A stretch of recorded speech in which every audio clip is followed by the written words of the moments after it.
Osborn. And Dan is a pipe fitter who was the president of his local union, maybe still is. He could tell us. And he ran for Senate as an independent against a Republican, an incumbent. And even though he lost, he did extremely well. He actually did 14 points better than Kamala Harris did in Nebraska. So really upended expectations in a wonderful way. And then after the election, he created the Working Class Heroes Fund and is maybe running again in 2026. So he will give us the scoop on that. Dan, thank you so much for being here. So please talk to us about your campaign, why you ran, what you ran on, and what you're hoping to achieve with the Working Class Heroes Fund. Sure. Well, thank you for having me on. I appreciate it. Uh, I suppose for those who don't know much about me, I joined the Navy right out of high school. I, I've always felt compelled to service. I did two Western Pacific cruises aboard the USS Constellation, it's an aircraft carrier. I got out with an honorable discharge. I then joined the Nebraska Army National Guard while I was going to school at the University of Nebraska at Omaha. I was a 19 kilo, which is a M1A1 Abrams on a tank crew there. I did 3.5 years there, and my life changed when my wife had my first daughter, Georgia, who's now 22 years old. Uh, and I know I needed something with some good benefits. So I got a job working at Kellogg's as an industrial mechanic. One of the first days on my job, an old Polish guy by the name of Ron Jabowski came up to me and he goes, "Hey kid, have you joined the union yet?" I said, "No, sir, I have not." He said, "Well, you might want to think about doing that." I'm like, "Well, shoot." Well, I should mention he would just look like Tom Selleck from Magnum PI as well. So I said, "Well, Tom Selleck's telling me to join the union. I better go do that." So I signed up and I kept my head down. I worked hard for a lot of years, just providing for my family. And then I worked my way up in the union to eventually, this was Bakery, Confectionery, Tobacco, and Grain Millers Union. And to answer your question, I'm with the UA now. I'm no longer president of that union. But I worked my way up to president, and I saw a need or some holes that needed to be filled in our negotiating team. So I worked my way up there, and I haven't been always a political person. It really wasn't until COVID, I suppose, is my origin story. We were working 7 days a week, 12 hours a day as essential workers, and for that whole entire year of COVID, where there's 4 plants under the master umbrella of our contract across the nation, and we were all working those hours. And we made Kellogg's record profits that year. They went from 19 billion to 21 billion dollars. The CEO gave himself a $2 million raise. The board enriched themselves, and the stockholders enriched themselves, and our contract expired. We figured it'd be a no-brainer that we'd get a little sliver of the pie. But instead, on the first day of negotiations, they told us that they were going to take our health insurance. They were going to implement a two-tier wage system with no path for a lower tier employee to go to the upper tier. And they were also going to take our COLA, which is our cost of living adjustment, and it's our only form of wage increases designed to keep us even with inflation. So for me as president, that was certainly my old crap moment. There hadn't been a strike in Nebraska since 1972, so I had to learn what it all meant. But I got ahead of the curve, and so when October 5th midnight rolled around, we could not come to an agreement. It is my intention or belief that they had no intention of coming to an agreement. So we shut down 4 plants around the country, and we walked off the job to preserve our wages and benefits. Certainly, one of the hardest things I've ever had to do is take 500 of my friends and their families out into the great unknown, not knowing if we're going to have a job at the end of it. But we all felt that we were on the right side of history. And out on the picket line, there are no Republicans or Democrats or black or white or any men or women. It's just people that want to go to work. And I haven't always been political, but it opened my eyes to the world around me, the way corporations operate, how much influence they have in politics. And but anyway, we were on strike for 77 days. We won a contract and got back to work. And I remember walking back in my plant after that strike, just feeling an enormous sense of pride what we were able to accomplish when we stood together. I was able to get Republicans and Democrats out to the picket line, politicians, and yeah, and I just realized this is something I want to do on a bigger scale. And Kellogg's nudged me a little bit further. I was the spokesperson for the union in Omaha, and I had to say some things that weren't probably in line with their business ideas, but I had a target on my back, and Kellogg's didn't want me to work there after that. But I landed on my feet with the steam fitters, and and then we decided this started with some railroaders out in central Nebraska that were upset with Deb Fisher and the way she treats rail workers, and I was recruited via the World Wide Web from them, and which is kind of what we're trying to emulate now with working class heroes. But after 2 weeks of deliberation, I decided this was an opportunity we couldn't pass up, and I think this is possible. Uh, Talking to my friends and family and everybody that I know and love and respected, everybody told me not to, so I went ahead and did it anyway. And then we ended up getting 47% of the vote in Nebraska, coming out of nowhere, no name recognition. I've been an independent from the time I could vote, and I've learned a lot from Nebraskans, and I've learned how frustrated everybody is with the current political system and the political players. And my broad stroke message to everyone is, I agree that the system's rigged, and working class people seem to be getting left behind. Uh, but so, you know, I like to compare it to a book that I'm reading.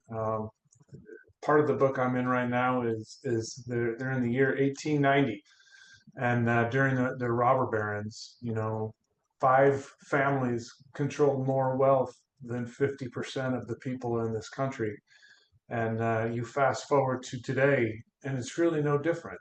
All you have to do is change the names Vanderbilt, Carnegie, and J.P. Morgan to Zuckerberg, Musk, and Bezos.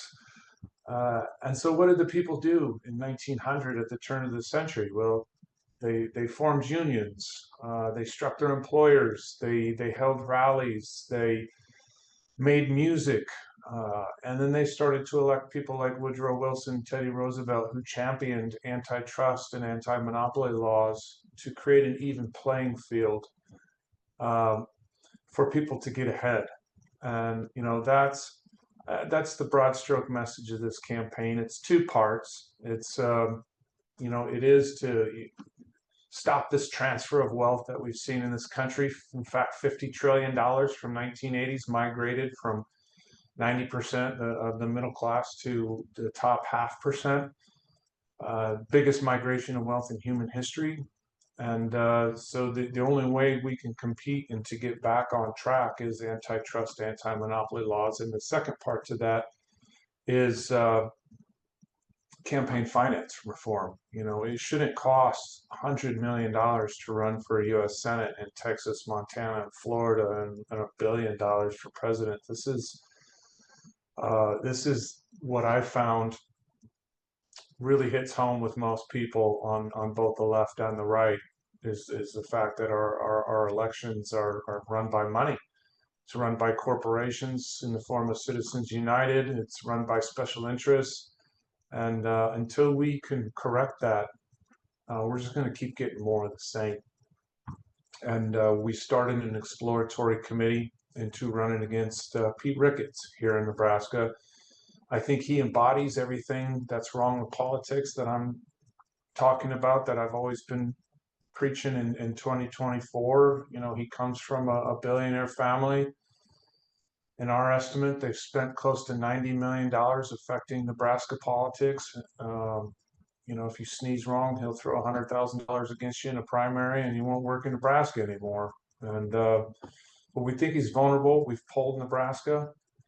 We're polling, he's at 46, we're at 45 with a margin of error of 4. So we're essentially starting out tied. This is through Change Research, the same pollster we used against Fisher that was pretty accurate.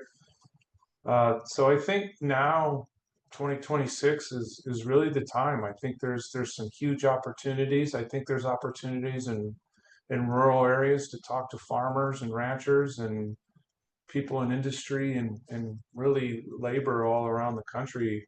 And with working class heroes and myself, we want to take advantage of this opportunity that we have right now in our history.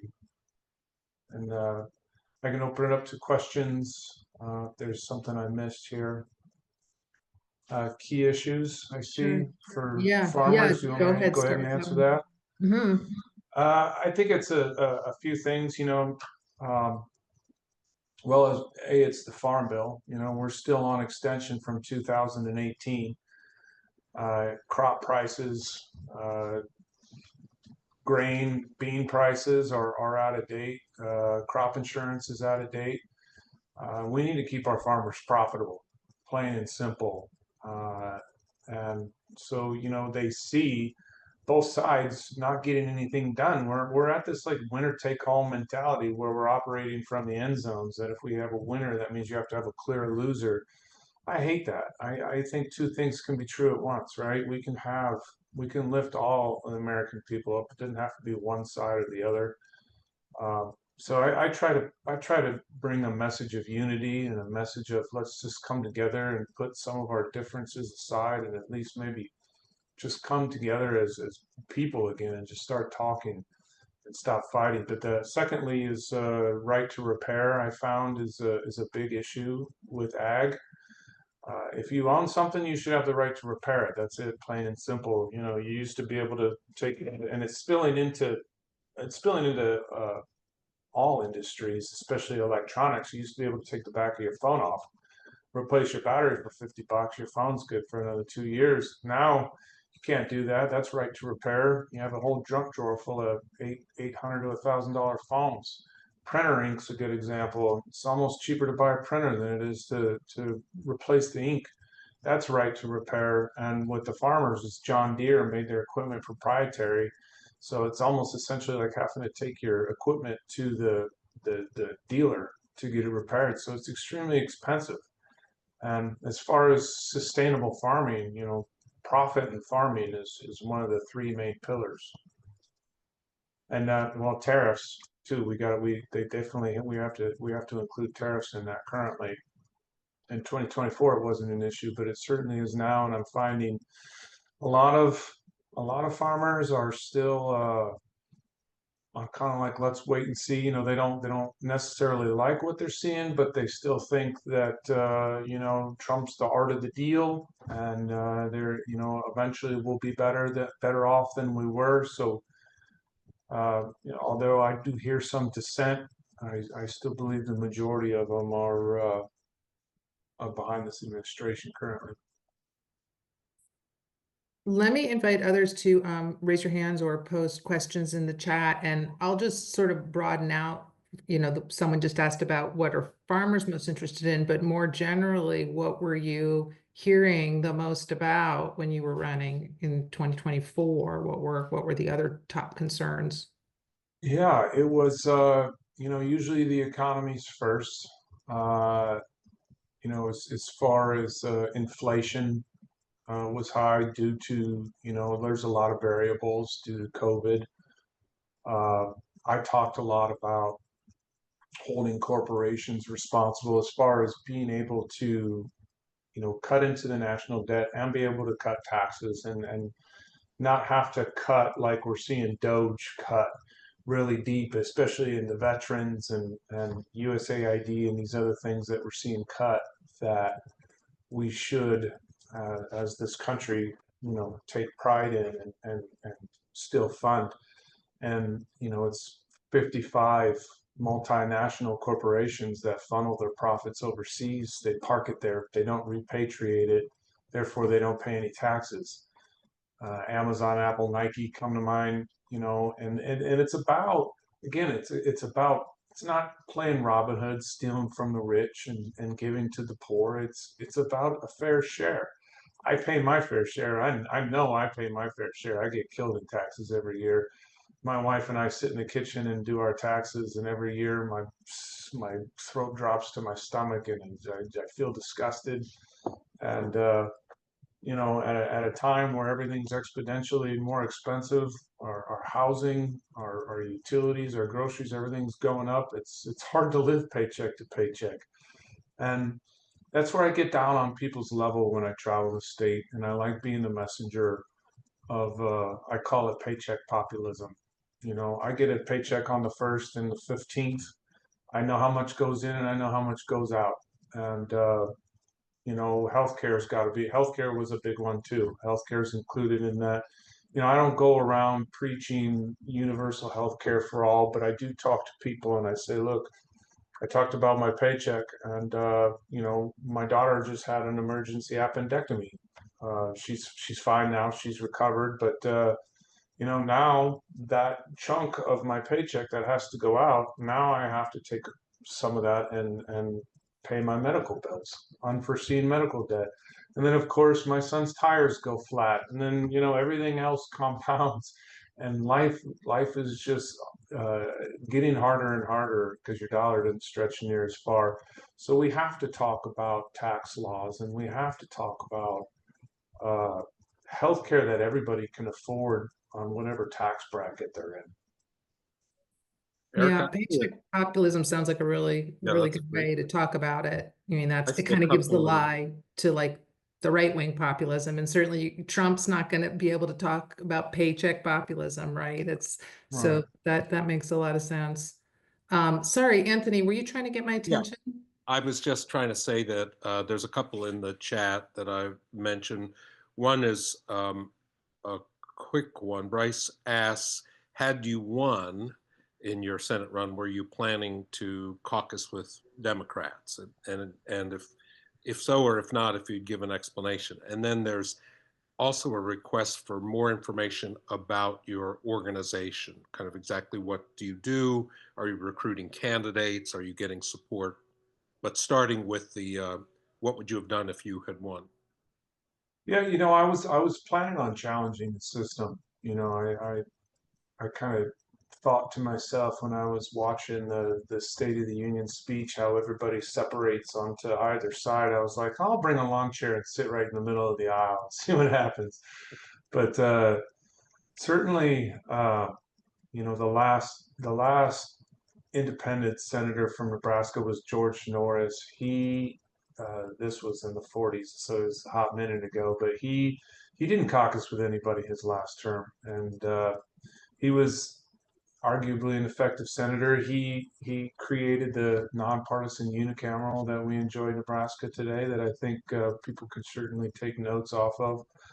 But everybody's always trying to put me in a box, I suppose, a little tiny little red or blue box. But ultimately, I believe in the Constitution. I believe the way the framers had set this all up was you come from your farms, you come from your factories, you do a term or two, and it's a government by and for the people.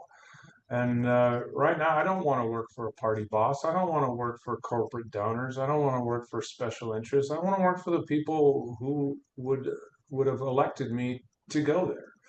And I was certainly would have figured out how to operate while I was there. And if I found that I was being completely ineffective, and the people of Nebraska were suffering from my decision, I would certainly have figured out how to navigate from there. But uh, the working class heroes, to get into that, hopefully that answered your question. Um, but working class heroes is designed to emulate what we did here in Nebraska. It's to take, since we got 47% of the vote in a very red state, and arguably one of the most one of the most red waves in, at least since I've been alive. And again, we did that by getting down on people's level, having the message of an equal playing field for it. That's what I learned from people in Nebraska. They typically don't want handouts, but they understand the government's role in when handouts have to be given. There's people that need that that can't work, etc. But they just want to know that if you work hard in this country, you get ahead, and there's an even playing field for you to do that. And they certainly, I'm certainly not going to, if I decide to run against Ricketts, not just go all out and say we just have to tax billionaires and they shouldn't exist and this and that. Well, I mean, I think we could correct that again by championing antitrust and anti-monopoly laws to get back to making it exponentially harder for people to get to that status and where all that money's funneling to the top. I think there's ways to do that, but yeah. So working class heroes, it's all about. I think the secret sauce is recruiting, similar to how I was recruited, going in and finding local leaders, and we're trying to be in races from local dog catcher all the way up to U.S. Senate. Going in, identifying people that are local leaders that come from I would say the wage earning class, and these are people who knows what it's like to put Christmas on a credit card. That's certainly not a qualifier to run for office, but I firmly believe that those types of people are going to approach policies and issues differently than say Pete Ricketts, who is a silver spoon billionaire, because the fact of the matter is less than 2% of our elected officials in both the House and Senate come from wage earning working class people. So of course we need our lawyers and business execs. We need a conglomerate of all different types of people. But fundamentally right now it's just the uber rich that are getting these positions because it's just easier to run, right? If you could self fund. And right now money's a big deal. I would like to prove otherwise. And that's one of the reasons I started Working Class Heroes too, is to prove to the American people and the people in their communities and states that you don't have to have $1 billion or millions of dollars to run for office. You can do so based off of merit, based off of who you are. And Working Class Heroes can give people a shot in the arm that I certainly didn't have starting off against Fisher. It took us 6 months before we really started earning any kind of money, before we started getting name recognition. So I would like to, for Working Class Heroes candidates, eliminate that for people, help them build their campaigns, help them understand ballot access, every aspect of it to help them along the road to getting elected. We knew, my family knew getting into this that we would be in the spotlight, and we knew some lies were being told. Like for example, the hit pieces against me were I'm a radical, open border, believe in abortion up until birth. None of that is true. Nobody's ever said that. So, uh, those are the things that we had to overcome, certainly. Uh, and if I run against Ricketts, I think Fisher spent $35 million saying that, and Ricketts will probably spend $100 million saying that. So that's something we're going to have to prepare for and certainly overcome. And I think we overcome that with our message of positivity and actually getting out to where people are at. I did 200 public events. I'll do 300 this time if that's what it takes. Because I believe in, if you hear it from somebody directly versus some random ad on Facebook or TV, it's that much more valuable. Eric, if I could take the liberty of asking a question. Yeah. So Dan, you're a lifelong independent, Yeah. but I'm curious about whether you considered running on under either ticket, and regardless of that, did you face any pushback from the Democratic Party for running as an independent? Because I know when I ran for Congress, I considered running as an independent. I am a lifelong Dem, but I just felt more comfortable running as an independent. And some very close friends and politically influential Democrats said, if you do that, we will not support you. We love you. We think you're perfect, but we will not support you. Did you get any of that kind of pushback? Yeah, I did. And I'll just preface your question with why I registered as an independent at the very beginning. I grew up in a very conservative home. My dad was a Reagan Republican. And I never really understood watching politics growing up why you had to accept this set of values and reject that set of values to be a part of a party. I was like, why couldn't you pick and choose what you like or dislike and be 100% on board with whatever the party wants. So that's why I was an independent, and I still believe that to this day. But yeah, we made an announcement at the very beginning of the campaign, or towards the beginning, that we wouldn't accept an endorsement from any one political person or any one political party, and we wouldn't give them either. Because again, people are trying to put you into the box. They ask, well, who'd you vote for? They just want to know. They just want you to land on one side or another. So, but I think ultimately, at the end of the day, with the Democratic Party, the state party here in Nebraska, I was running against an empty suit, a rubber stamp, which so we had the same goal, which was to beat Deb Fisher. So at the end, they didn't really publicly support or anything like that, but I suppose our relationship towards the end got better than it was at the beginning.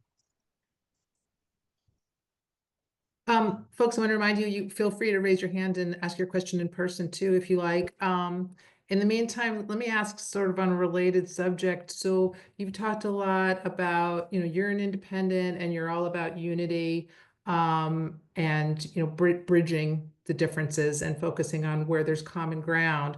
At the same time, I know that there are things that you really would love to criticize your opponents on, and as time goes on, there's only more and more to be really upset about and feel a need to criticize. So how do you thread that needle? What is the way to bring attention to things that, really you suspect the majority of Nebraskans would not like, and you want to make sure they know what's going on without falling into that trap of like going negative and being seen as too polarizing?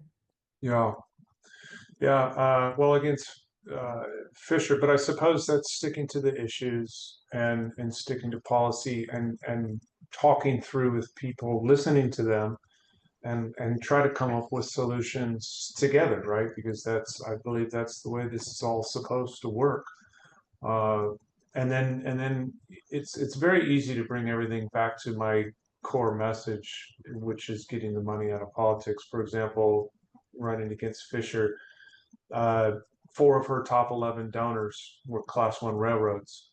And she headed the transportation committee that she allowed railroads to police their own safety. And now they have death factored in as acceptable in their safety program. I mentioned the railroaders were the driver of this, who believed that she was vulnerable to an independent. So this is where this all started from. And this was in North Platte, uh, from North Platte up to Alliance, Nebraska.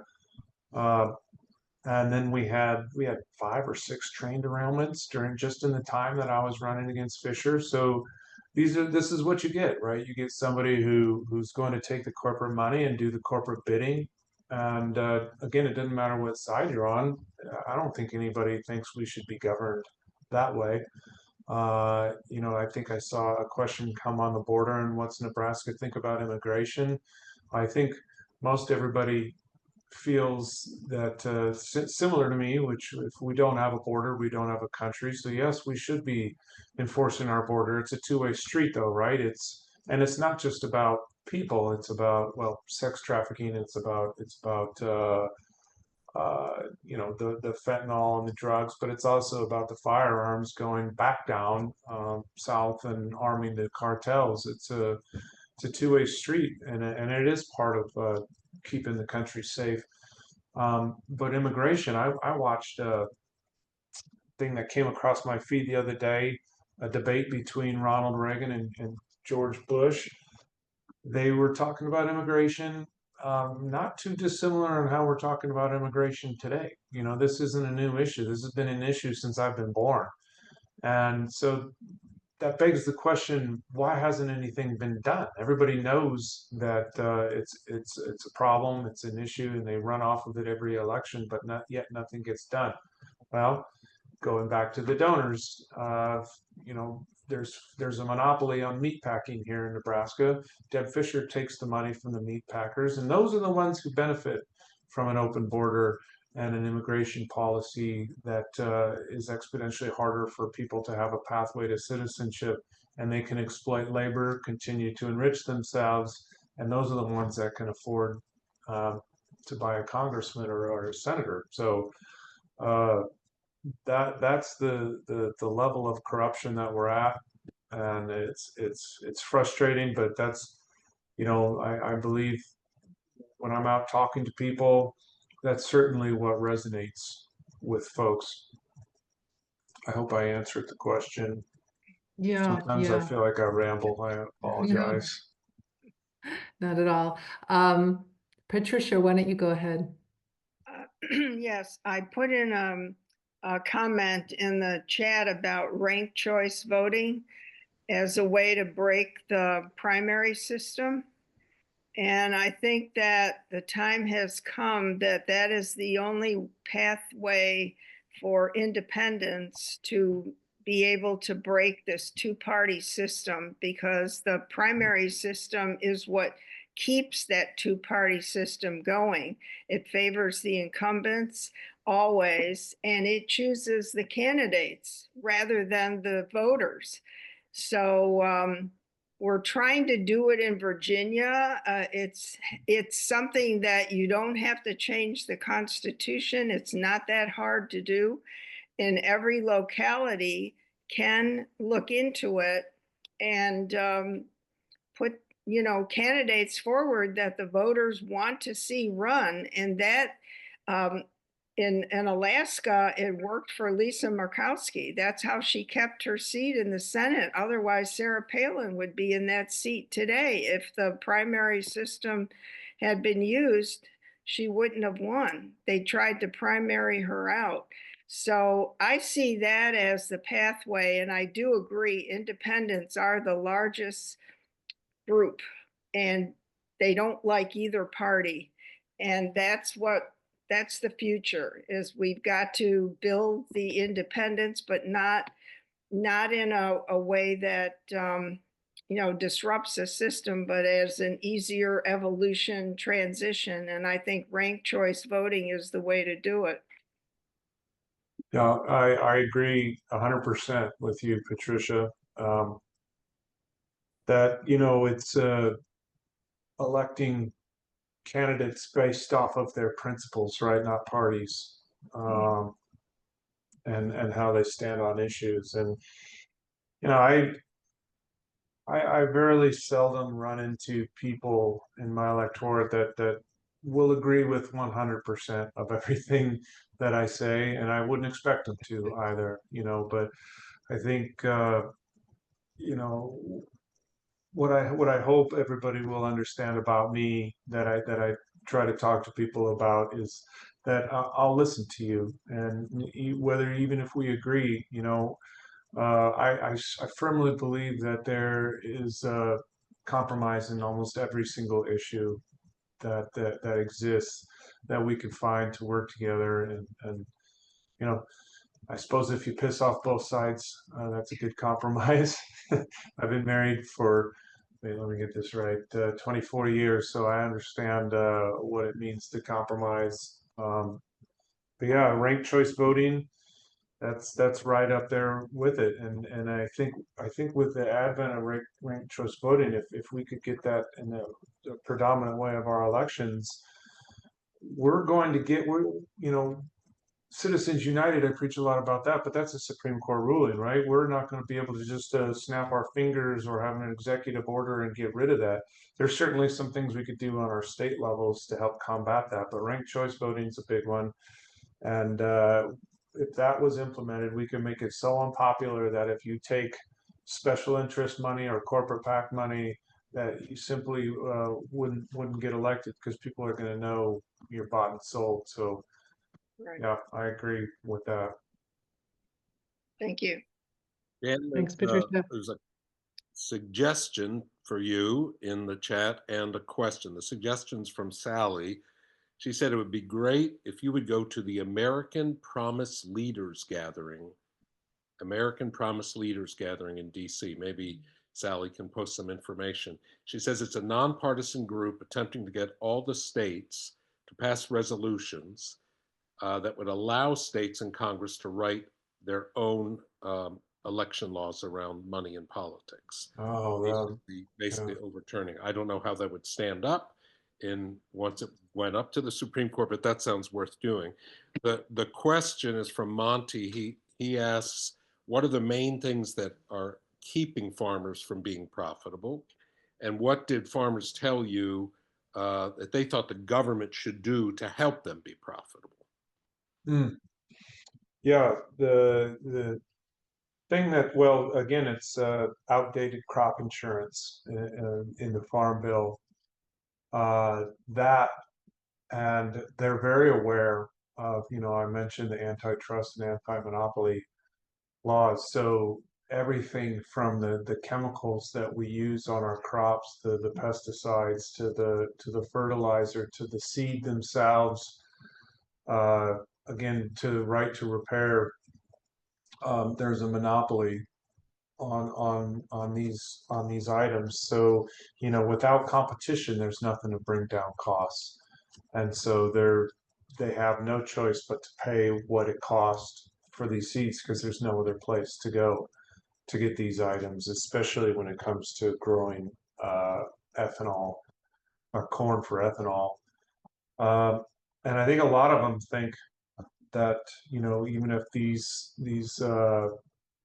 tariffs don't get solved, or if it's going to hurt them, that they'll just simply get bailed out again, which they might be right. I don't know.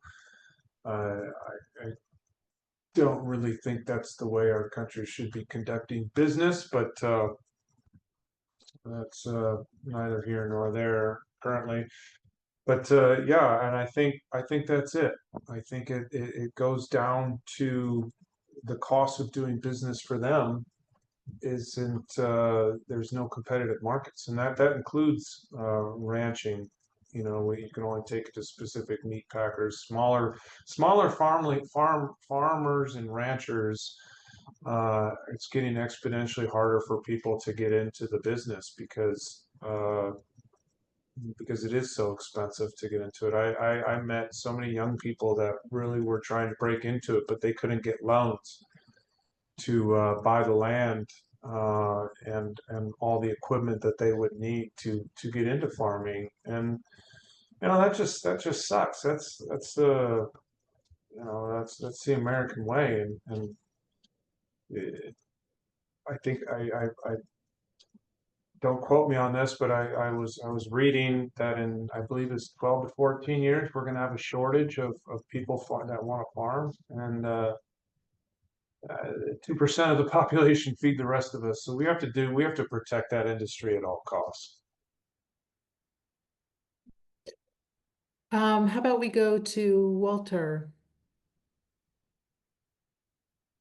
Yes, thank you. And I've been following your candidacy and really want to praise you. On the issue of Citizens United, one proposal that I've seen that has never gotten anywhere, and I think the Democrats are too shy to propose it, and the Republicans are adamant, but it might be something you want to think about, is it seems to me, if corporations were required to give shareholders opt-outs of their political contributions, like unions used to had to do pre-Citizens United, it's not, quote, suppressing corporate speech, but it's giving shareholders that opt. And most corporations would radically reduce their contributions, I think, if they had to publicize them to their shareholders and give their shareholders opt-outs. And I don't think there's anything legally problematic about that, even if politically they would fight like hell to prevent it. Mm-hmm. Yeah, thank you for that. And I know I was just going through, going through the 2017 Tax Cuts and Jobs Act that was implemented by Trump that they're extending, trying to find out, for myself, instead of just listening to the news, who's benefiting from it. I actually still have it pulled up from when I was looking at it earlier, but yeah, businesses, corporations, there's a huge tax cut for corporations. And I'm like, man, that's, again, it goes back to looking at history, and usually the higher the taxes corporations have, you can incentivize that to, if they have a higher taxes, to lower their tax rate if their CEO isn't at a 360 rate to 1. In 1975, when I was born, I think it was 50 to 1. Now it's insane. So there's definitely things we could be doing under Proposal that. that I've seen puts it in terms of individual rights, which I think is a real advantage, the individual rights as shareholders. And the accounting involved in doing something like that would mean that corporations would be terrified of it. Yeah. We have another question from Monty about what's your take on like how concerned are rural Nebraskans about saving democracy? And I guess like how would they define that? What would that look like to them?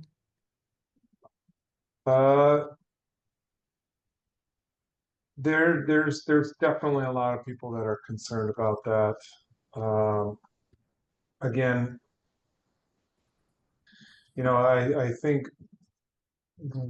where we really need to advance in rural areas as just people is giving the opportunity to hear different messages. Predominantly, it's conservative type radio, and I don't like I listen to conservative radio all the time, and there's certainly some things that I agree with people that are saying that makes sense, and then they go on the attack, and the way they attack, I just recently heard they're saying anybody who's a liberal has low testosterone. I've heard that, I don't know, 10 times in the last 2 weeks. So they're really attacking people, saying that men aren't men, and that's completely ridiculous. And but there is, a lot of only getting one message out there. So rural newspapers are certainly not what they once were, but they're still very prevalent. They're still very much alive. And rural radio too, and just we got to utilize those to be able to get just a different message going out, and it's not about. I mean, they'll still talk about men in women's sports for hours, and for me, it's an issue of fairness. I just want to be a champion for all people, but certainly I don't think we need to spend 2 hours on talking about 12 people in the entire country and on who it affects. But they do. And, so a lot of them are still very much focused on the culture wars, and they're still very much focused on immigration and the belief that people are coming up here to, do damage to us, to our country, to enact violence and to take our jobs. And I know there's 80,000 open jobs in Nebraska alone. And, you know, to go back to immigration, I don't believe I quite finished on it. Most people that I talk to in rural Nebraska are not anti-immigration. They just want to see it done the right way. And again, it goes back to nothing has been done really in my lifetime to streamline the process, right? To more immigration judges and lawyers, because people want to come up here and work. But again, it's the corporations that don't want them to have citizenship because, oh shoot, they might actually have to pay somebody more. So it's getting out there and getting that message across to people that they don't normally hear. And again, I want to be a champion for that message, going out and talking to people where they're at. But we have to find a way to break through, you know, just focusing on culture war issues and just really getting down to the truth of things. Eric, I spotted a couple more questions in Yeah, the chat please. earlier. Mhm. One was regarding support for the volunteer fire departments and probably rescue squads as well. And the questioner was asking, is that an effective thing to talk about, to put some attention to when you're campaigning? And then you go ahead with that, Dan, and then there's a second question. Yeah, I believe that is a very effective topic to talk about. I met quite a few people in smaller towns that, you know, are operating off of subpar equipment and PPE, personal protective equipment, oxygen breathing apparatuses, things like that that they're simply not getting. And now with extra funding cuts to programs, you know, I think that goes along with the veterans. I don't know when it became popular to crap on veterans, but it's certainly seeming to be a popular message right now. Cutting veterans affairs, cutting 80,000 jobs of veterans, cutting. There's what 40,000 veterans that are in danger of losing their homes right now because they're cutting home uh, mortgage assistance, things like that. Again, the idea of Doge is a good idea. Department of Government Efficiency. That makes sense. That makes absolute sense. Everybody, I don't think would ever disagree that we can run everything more efficiently. But to go through with the chainsaw versus the scalpel is not the way to handle it. And to have a guy like Elon Musk in charge of it all certainly doesn't bode well with me. Um, you know, and I don't think Ricketts falls too far from the tree as Elon Musk does either. But certainly police and fire issues, and you know, that's our safety, and that is a role of the government again to keep its citizens safe. So again, the problem in lies is how do we pay for this? How do we pay for these programs that you know we need and are falling apart? And again, I think the issue goes back to simplifying the tax code. I'd love to just see the whole dang thing thrown out and start over, but the fact that Jeff Bezos has his own tax code with the IRS should be a red flag for everybody. Again, I think the issue is good, and coming up with solutions on how to pay for this stuff would be really beneficial for a candidate to go have when they're going out and talking to these people. Not just saying they want to do something, but actually having a solution to pay for it too. Yeah. Anthony, was there one more question to finish us off?